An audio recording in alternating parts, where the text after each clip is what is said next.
Welcome to Samarth science academy. आपलं YouTube channel आहे ज्याचं नाव आहे एन्जॉय सायन्स. जर तुम्ही अजून आपलं चॅनल सबस्क्राईब नाही केलं आहे तर सबस्क्राईब करून बेल आयकन प्रेस करा, नोटिफिकेशन ऑल करा, म्हणजे तुम्हाला आपल्या व्हिडिओचे नोटिफिकेशन्स मिळतील. आपल्या व्हिडिओजला लाईक करा आणि शेअर करा. आज आपण पहिल्या चॅप्टरमध्ये जे काय एक्सरसाइज क्वेश्चन नंबर 1 आहे आणि 2 आहे तो सॉल्व करणार आहोत. बघा, एक्सरसाइज मध्ये पहिला जो क्वेश्चन आहे तो काय आहे, choose the most correct option, म्हणजेच MCQ मल्टिपल चॉईस क्वेश्चन आहे. तर तुम्हाला 4 पर्यायांपैकी एक करेक्ट आन्सर चूज करायचं आहे. पहिला प्रश्न, a sample of pure water whatever the source always contain -% by mass of oxygen and 11.1% by mass of hydrogen. मुलांना एक लक्षात ठेवा, वॉटर म्हटलेलं आहे, प्युअर वॉटर म्हटलं आहे, याचा अर्थ त्याच्यात दुसरा कुठलाच इलिमेंट नाही आहे, त्याच्यात फक्त 2च इलिमेंट आहेत. कारण की वॉटरचा फॉर्म्युला असतो H2O आणि H2O म्हटलं त्यामध्ये फक्त 2च ॲटम्स इन्व्हॉल्व झाले आहेत. एक आहे हायड्रोजन ॲटम आणि दुसरा म्हणजे ऑक्सिजन ॲटम. हायड्रोजन ॲटमचं मास देऊन टाकलं आहे, किती दिलं आहे, त्या वॉटरमध्ये असणारं हायड्रोजनचं मास दिलं आहे 11.1%. आता MCQ म्हटलं तर तुम्हाला असं डायरेक्टली डिटेल एक्सप्लेनेशन लिहिण्याची गरज नाही पडत, डायरेक्टली ॲप्रोप्रिएट करेक्ट आन्सर तुम्हाला फक्त चूज करायचं असतं. त्यामुळे तुम्हाला मी याची हिंट देतो. ज्यावेळेस आपल्याला एखादा मॉलिक्यूल दिला असेल प्युअर फॉर्ममध्ये तर त्याचं पर्सेंटेज 100% मानायचं. म्हणून H2Oचं पर्सेंटेज आहे 100, त्यापैकी H2चं पर्सेंटेज देऊन दिलेलं आहे ते आहे 11.1%. आपल्याला काढायचं होतं ऑक्सिजनचं. मग सिम्पल काय करा, H2O मधून जर H2चं पर्सेंटेज काढून टाकलं तर कोणाचं पर्सेंटेज मिळेल, ऑक्सिजनचं. तुम्ही या पद्धतीने ऑक्सिजन इज इक्वल्स टू काय, ऑक्सिजनचं पर्सेंटेज तुम्हाला काढायचं असेल तर कसं मिळणार आहे, 100 - 11.1 म्हणजेच तुम्हाला मिळणार आहे 88.9. ॲप्रोप्रिएट आन्सर इथे दिसतंय ऑप्शन ए, 88.8. ओके, त्यामुळे करेक्ट आन्सर हे आहे. नेक्स्ट क्वेश्चन बघा, which of the following compounds can not demonstrate the law of multiple proportion. Law of multiple proportion मी तुम्हाला शिकवलेलं आहे. वरती आय बटन आहे, त्याच्यावर तुम्ही क्लिक केलं तर तुम्हाला लॉ ऑफ मल्टिपल प्रपोर्शन काय आहे त्याचं डिटेल एक्सप्लेनेशन मिळेल. तर बघा, लॉ ऑफ मल्टिपल प्रपोर्शन मध्ये आपण काय बघितलं की समजा 2 डिफरंट मॉलिक्युल्स आहेत पण त्यांच्यात इलिमेंट्स मात्र सेम आहेत, वेगवेगळ्या प्रपोर्शनमध्ये आहे. तेच फक्त लॉ ऑफ मल्टिपल प्रपोर्शन हा ओबे करतो. जसं बघा, हे 2 डिफरंट मॉलिक्युल आहेत पण त्याच्यातले करस्पॉन्डिंग इलिमेंट्स सेम आहेत. इथे पण नायट्रोजन, इकडे पण नायट्रोजन, इकडे पण ऑक्सिजन, इकडे पण ऑक्सिजन, फक्त त्यांचं प्रमाण वेगळं आहे. त्यांचा जो सिम्पल रेशो आहे तो डिफरंट आहे. बाकी इलिमेंट्स मात्र सेम आहेत, म्हणजे हा लॉ ऑफ मल्टिपल प्रपोर्शन ओबे करेल. कार्बन ऑक्सिजन, इकडे पण एक कार्बन, एक 2 ऑक्सिजन आहेत पण ऑक्सिजन आहेच. कार्बन ऑक्सिजन हे इथे इलिमेंट्स प्रेझेंट आहेत, इथे पण कार्बन ऑक्सिजन इलिमेंट आहे, म्हणजे हा पण ओबे करणार.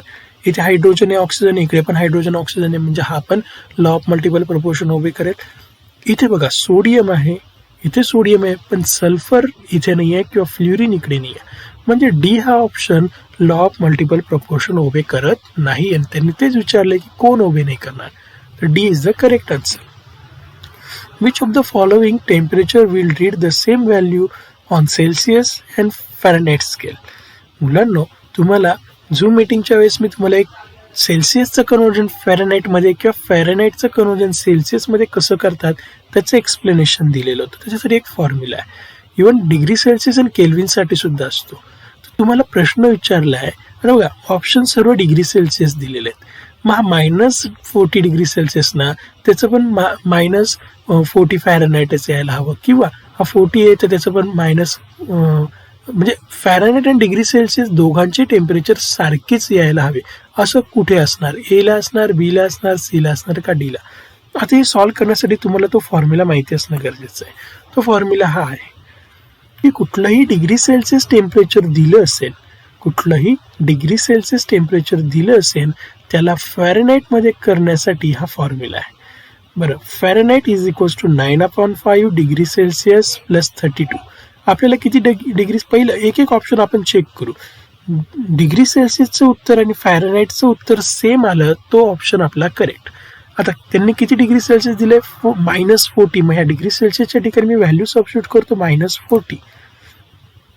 9/5 इंटू -40 प्लस 32. 5ने या 40ला डिवाइड करा, किती येणार आहे, 9 × -8 बरं. 48 -8ने 9ला मल्टिप्लाय करा, -72. -72 प्लस 32, 72 मधून 32 वजा करा आणि मोठ्या संख्येचे चिन्ह मायनस आलं, -40. मग बाकीचे तिघं ऑप्शन चेक करण्याची गरजच नाही पडली, आपल्याला इथेच आन्सर मिळून गेलं. समजा हे आन्सर इथे मिळालं नसतं तर लगेच तुम्ही +40 तिथे ॲड केलं असतं, बरोबर. +40 तुम्ही ॲड केला असता तर इथे या दोघांची तुम्हाला ॲडिशन करावी लागली असती, हा पण प्लस राहिला असता. पण मग आता इथे +40 हे आन्सर पण +40 येणार होतं का? नाही. पण आता इथे चेक करा, डिग्री सेल्सिअस पण -40 डिग्री सेल्सिअस आणि फॅरनहाईट सुद्धा -40, दोघं व्हॅल्यूज सेम. आणि त्यांनी तेच विचारलंय की असं कोणतं टेम्परेचर आहे ते दोघं व्हॅल्यूज सेम दाखवेल, तर पहिलाच ऑप्शन करेक्ट आहे. हा फॉर्म्युला खूप महत्त्वाचा असतो. SI unit of quantity of electric current.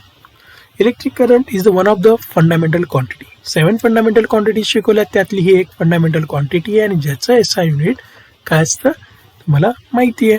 त्याचं SI युनिट आहे ॲम्पियर. ओके, तर ampere is the SI unit of electric current. पुढे बघा, इन द रिॲक्शन एक रिॲक्शन दिली आहे, N2 + 3H2 gives 2NH3, म्हणजे अमोनिया गॅस फॉर्मेशनची रिॲक्शन आहे. The ratio of volume of N2 gas आहे, हायड्रोजन सुद्धा गॅस आहे आणि अमोनिया सुद्धा गॅस आहे, इज 1:2 3:2 2. हा रेशो दिलेला आहे. तर असं कुठला लॉ आहे की ज्यात आपण गॅसेसचा व्हॉल्यूम कन्सिडर केलेला आहे.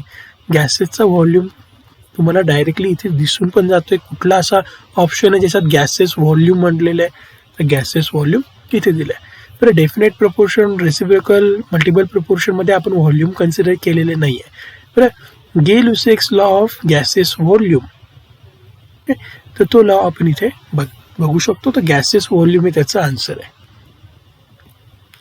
Which of the following has maximum number of molecules. मुलांनो, मॅक्झिमम नंबर ऑफ मॉलिक्यूल ज्याचे असतील ज्याचे नंबर ऑफ मोल्स जास्त, कारण की नंबर ऑफ मोल्सला आपण ॲव्होगॅड्रोज नंबरने मल्टिप्लाय केलं तर आपल्याला मॉलिक्युल्स मिळून जातील.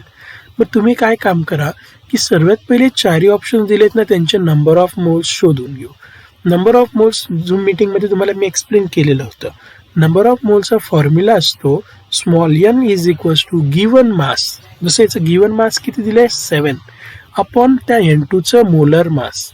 एक नायट्रोजन 14, मग 2 नायट्रोजन किती 14 × 2 किती 28. एक हायड्रोजन एक असतो, 1 तर 2 हायड्रोजन असते तर 2. एक ऑक्सिजन 16 तर 2 ऑक्सिजन किती 32. आणि यांची ॲडिशन म्हणजे हा एक म्हणजे 14 आणि हे 32, 14 + 32. बरं, तर आता आपण काय करू, गिवन मास अपॉन मोलर मास. मग ए सॉल्व करून बघू. फॉर N2 n = गिवन मास आहे 7 आणि N2 म्हणजे एक नायट्रोजन 14 असतो तर 2 नायट्रोजन 28. 7/28 जर केलं तर उत्तर येतं 0.25. सेकंड चेक करू. सेकंड बघा, तसं गिवन मास 2 आहे, हायड्रोजनचा मोलर मास 2 आहे, कारण की एक हायड्रोजन म्हणजे 1 तर 2 हायड्रोजन 2, 2/2 1. तिसरा बघा, एक ऑक्सिजनचं इथे मोलर मास दिलंय, म्हणजे एक ऑक्सिजन म्हटलं तर 16 तर 2 ऑक्सिजन आहेत ना, O2 येतो, मग 16 × 32 आणि गिवन मास आहे 8. गिवन मास आपण मोलर मास 0.25.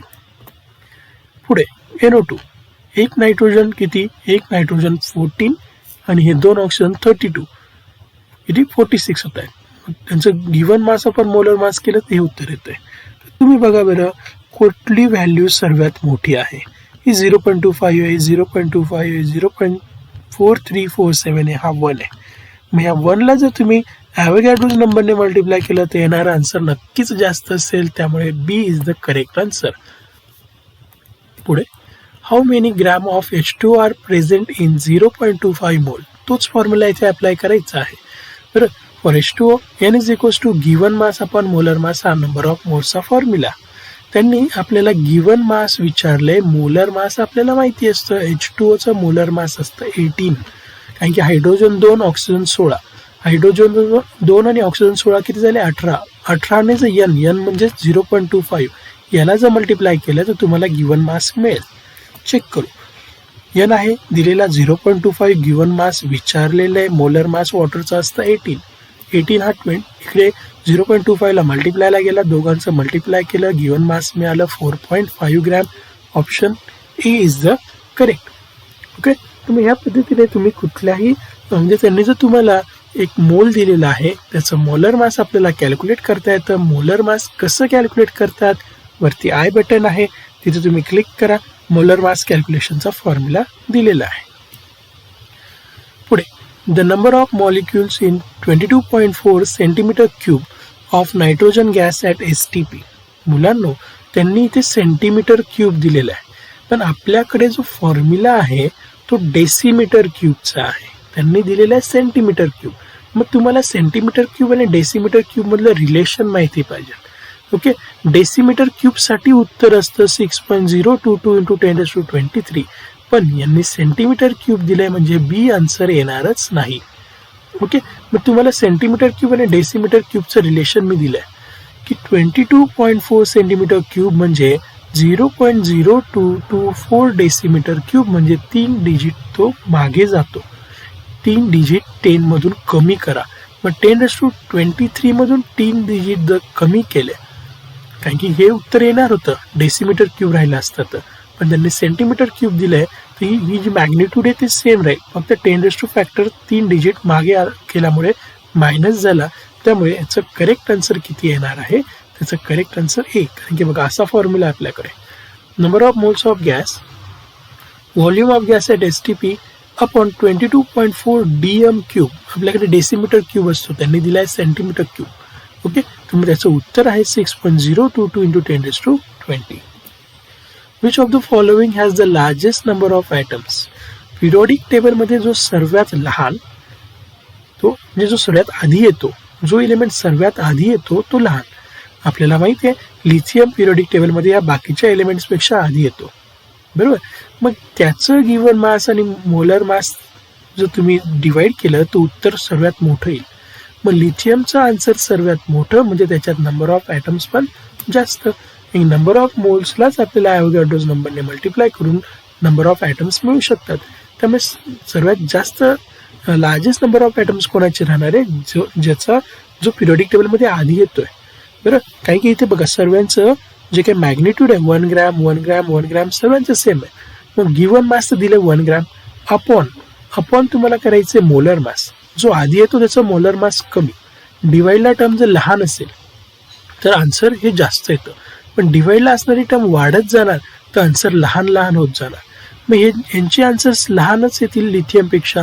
त्यामुळे लिथियमची काही नंबर ऑफ मोल्सचा जो फॉर्म्युला आहे त्याच्यानुसार आन्सर यांच्यापेक्षा जास्त येईल. त्यामुळे लार्जेस्ट ॲटम्स लिथियममध्ये असणार. पुढचा क्वेश्चन आहे बघा, स्टेट अँड एक्सप्लेन ॲव्होगॅड्रोज लॉ. वरती आय बटन आहे, तिथे तुम्ही जर प्रेस केलं तर ॲव्होगॅड्रोज लॉ पूर्ण मी डिटेल एक्सप्लेन केलेला आहे. तर ॲव्होगॅड्रोज यांनी हा सर्वात पहिले 1811 मध्ये हा लॉ दिला आहे. Equal volume of all gases at the same temperature and pressure contain equal number of molecules, ही त्याची स्टेटमेंट आहे.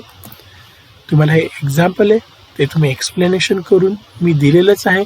बरं, वरती आय बटनमध्ये तुम्हाला तो व्हिडिओ पूर्ण डिटेल मिळूनच जाईल.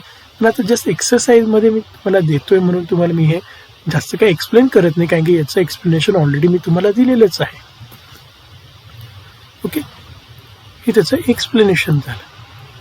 पुढे point out the difference between 12 gram of carbon and 12 U of carbon. म्हणजे 12 ग्रॅम ऑफ कार्बन आणि 12 U ऑफ कार्बनमध्ये नेमकं फरक काय आहे.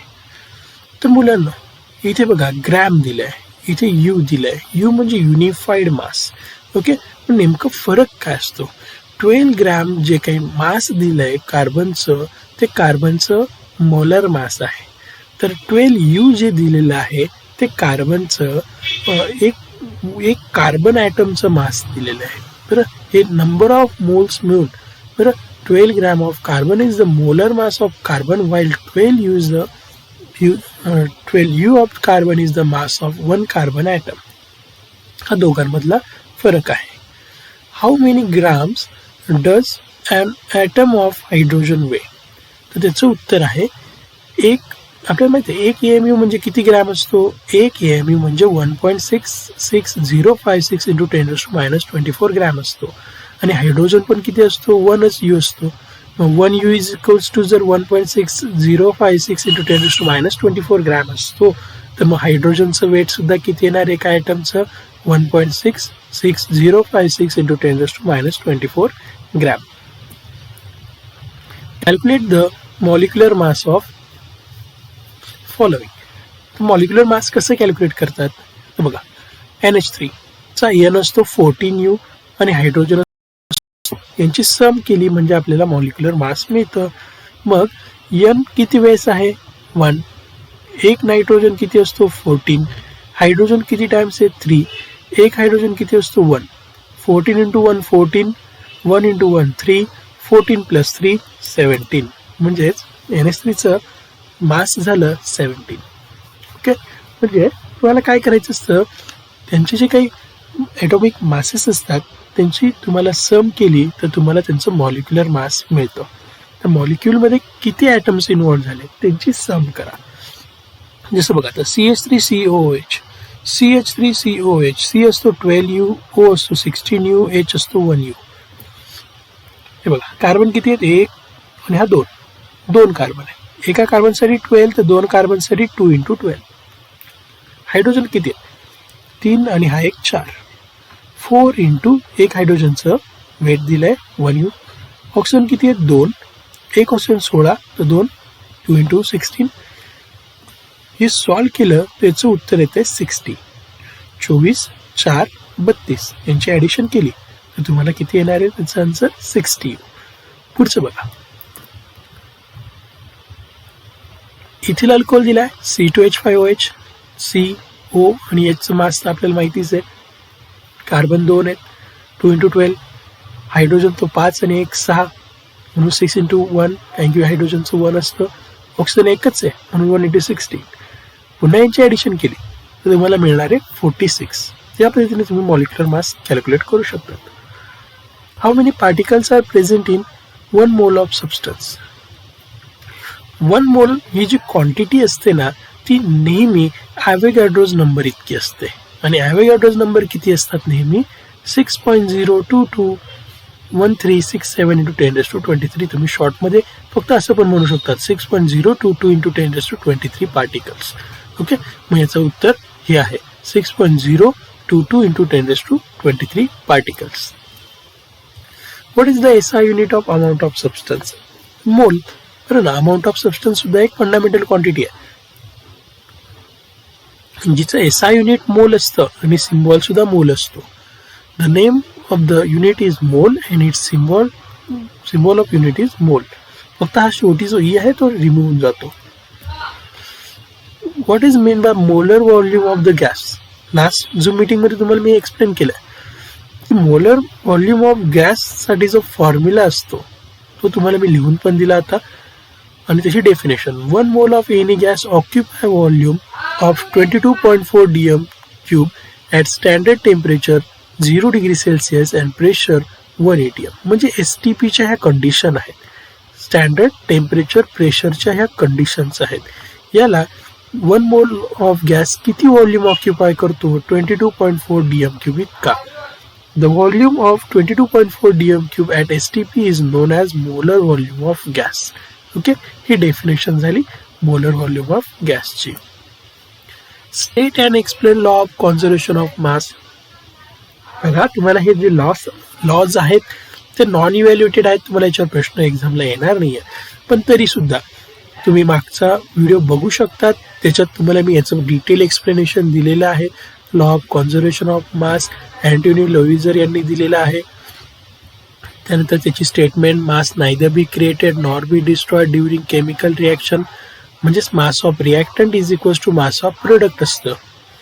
तुम्ही कुठलाही एखादा सॅम्पल घेतला, जसं बघा हे एक्झाम्पल आहे, झिंक आणि सल्फर यांची जर तुम्ही प्रोडक्ट मिळाला ZNS, त्यांची सम इतकी ZNS इतकीच असणार आहे. म्हणून दोघं जे काय आहेत ते बॅलन्स असणार आहे. म्हणजे मास ऑफ रिॲक्टंट आणि मास ऑफ प्रोडक्ट नेहमी इक्वल असणार. ओके, S आणि Fe एस असतो 32, एफ ई असतो 56, दोघांची ॲडिशन 88. इकडे सुद्धा एफ ई एसची ॲडिशन 88. म्हणजे मास ऑफ प्रोडक्ट आणि रिॲक्टंट नेहमी इक्वल असतात. ओके, डिटेल एक्सप्लेनेशन केलेलं आहे. तुम्ही आय बटनवर क्लिक करून लॉ ऑफ मल्टिपल प्रपोर्शन ही बघू शकतात, law of conservation of mass ही बघू शकतात. जॉन डाल्टन यांनी दिलेला हा लॉ 1803 मध्ये. Statement, when two elements A and B form more than one compounds, the masses of element B that combine with A given mass of A are always in the ratio of small whole number. किंवा अजून एक statement, when two elements combine in more than one proportion to form two or more compounds, the weight of one element that combine with a given weight of other element are in the ratio of small whole numbers. तर ही पण एक statement आहे. दोघांपैकी कुठलेही तुम्ही एक लिहू शकतात. त्याचं एक्सप्लेनेशन मी ऑलरेडी दिलेलं आहे, तुम्हाला मी सांगितलंच आहे. ते तुम्ही आय बटनवर क्लिक केली तुम्हाला याचं एक्सप्लेनेशन मिळून जाईल. त्या पद्धतीने आपण क्वेश्चन नंबर 1 आणि 2 सॉल्व केलेला आहे. त्यातले बरेचसे जे लेक्चर्स आहेत ते मागच्या काही व्हिडिओजमध्ये ऑलरेडी डिटेल एक्सप्लेन केलेलं आहे. तुम्ही ते मागचे व्हिडिओजही बघू शकतात आणि ह्या पद्धतीने आपण एक्सरसाइज जी आहे ती सॉल्व केली. Thanks for watching. आपलं चॅनल सबस्क्राईब करा.